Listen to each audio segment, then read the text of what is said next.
My name is Threxka Vondu. For many years, I was known across many worlds as a great hunter. I had traveled to hundreds of planets. I had tracked and captured creatures that most people would be too scared to even look at. My home was full of trophies from my travels. I was proud of my skills. I believed there was no creature in the galaxy that could outsmart me. I am writing this now from a small medical room, far from home. My arm is wrapped in a healing brace. My side still hurts when I breathe too deeply. I am not proud anymore. I am simply thankful to be alive. This is the story of how I learned that humans were never meant to be hunted for sport. It started with a message. A hunting group I trusted sent me an invitation to a new location, a planet called Earth. They said it was full of clever prey. They said the creatures there, called humans, were fast, smart, and full of energy. They said catching one would be a great challenge, but not an impossible one. The message promised excitement, and I wanted excitement.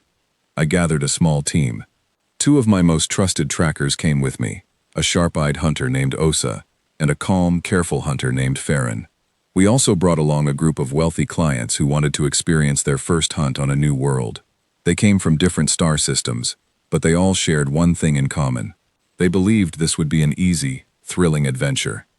We landed our ship quietly in a large forest area during the evening hours. The plan was simple.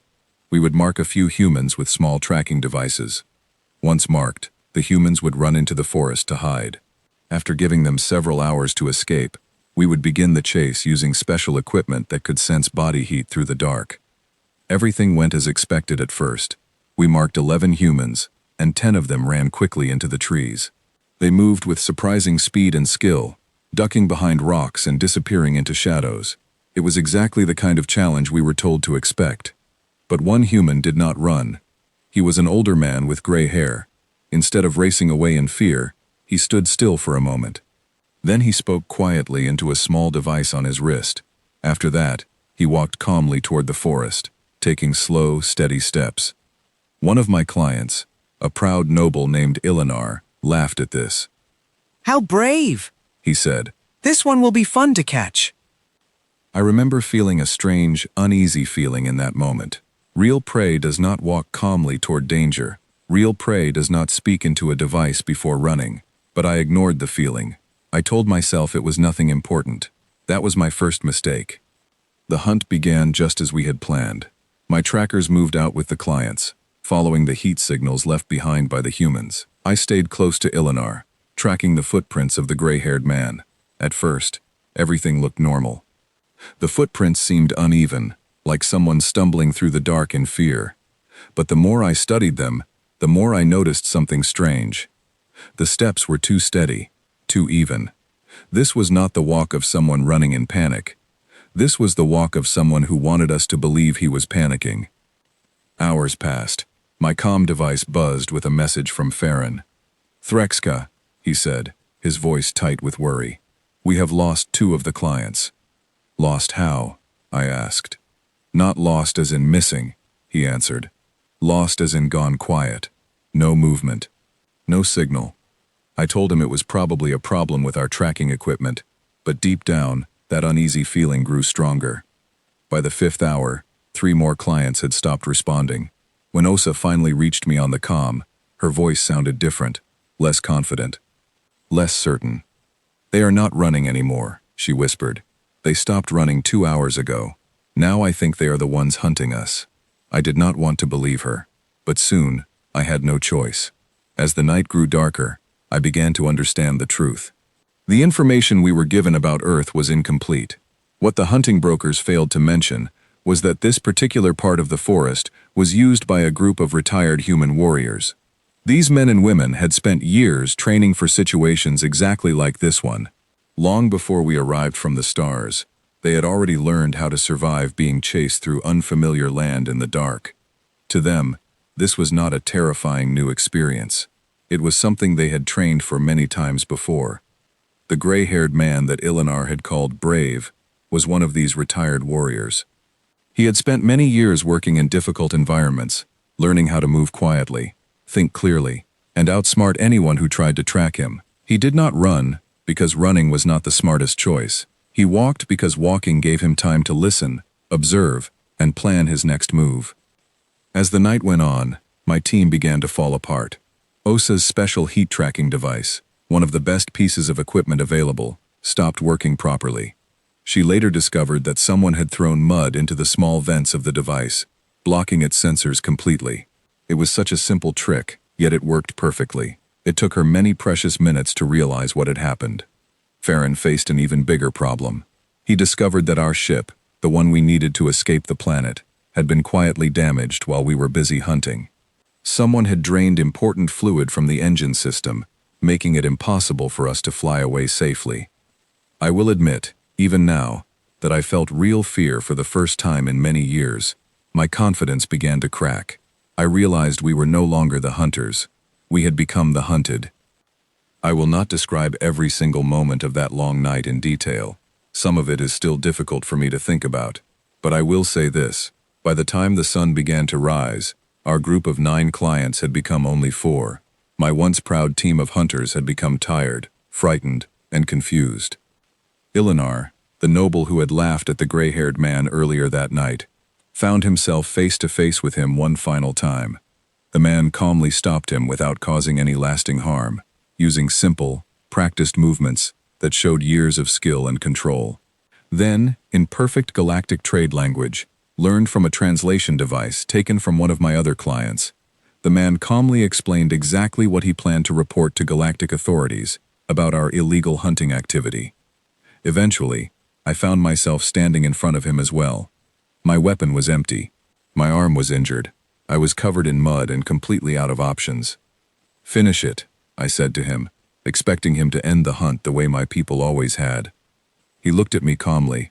There was no anger in his eyes, only quiet disappointment. "We don't finish things that way," he said. "We handle this with proper procedures." He held up a small device, one that had recorded everything happening that night, including our tracking devices, our equipment, and even the official hunting permit we had used to justify this entire trip.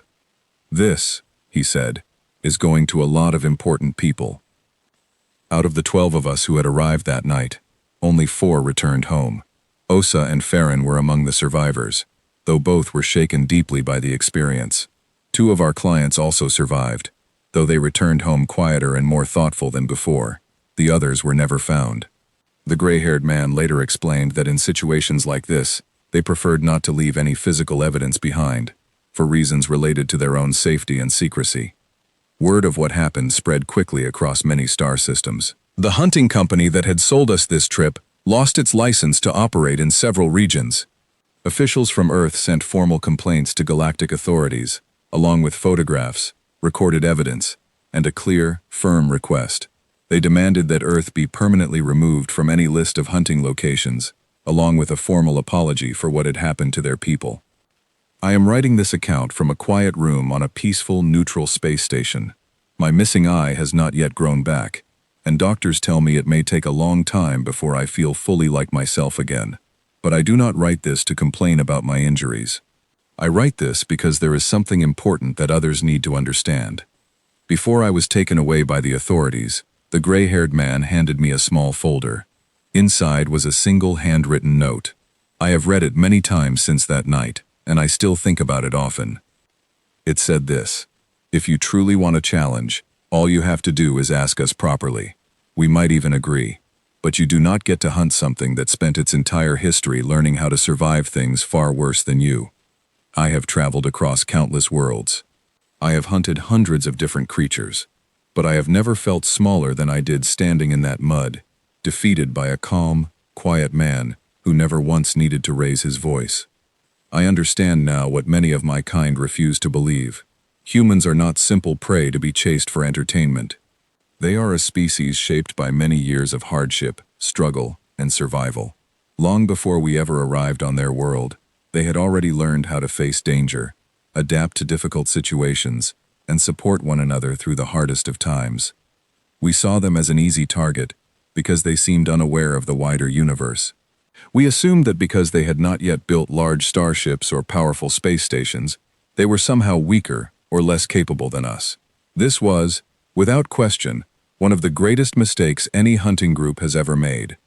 Since that night, I have often thought about what it truly means to be strong. My people measure strength through power, weapons, and technology. But watching that calm, gray-haired man, I realized that true strength comes from patience, intelligence, and the ability to remain steady, even when facing something completely unknown. The humans on that night did not panic. They did not rely only on strength or fear. Instead, they used their surroundings wisely. They worked together as a team, communicating quietly and efficiently. They turned simple, everyday objects into clever tools that stopped our advanced equipment completely. What we saw as primitive, they used to their advantage in ways we never expected.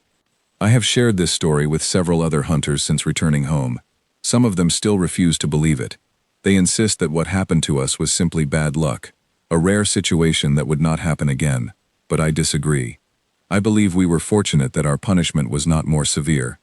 I believe that night showed us the true nature of a species that has been underestimated for far too long. If there is one lesson I hope others take from my story, it is this.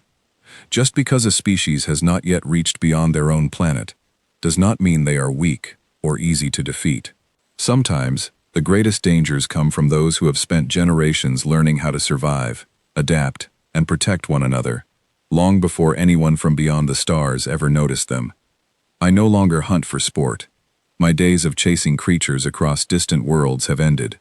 Instead, I now spend my time sharing what I have learned with anyone willing to listen. I want others to understand that respect must be given to every species we encounter, especially those we do not yet fully understand. The humans taught me something I will never forget. Strength is not only about size, weapons, or technology.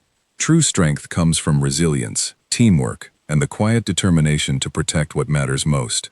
I once believed I was untouchable. I once believed no creature in this galaxy could outsmart me. That night in the forest proved me wrong in every possible way. We should never have hunted the humans. And if any hunter reading this account is considering doing the same, I urge you to remember my story and choose a different path before it is too late.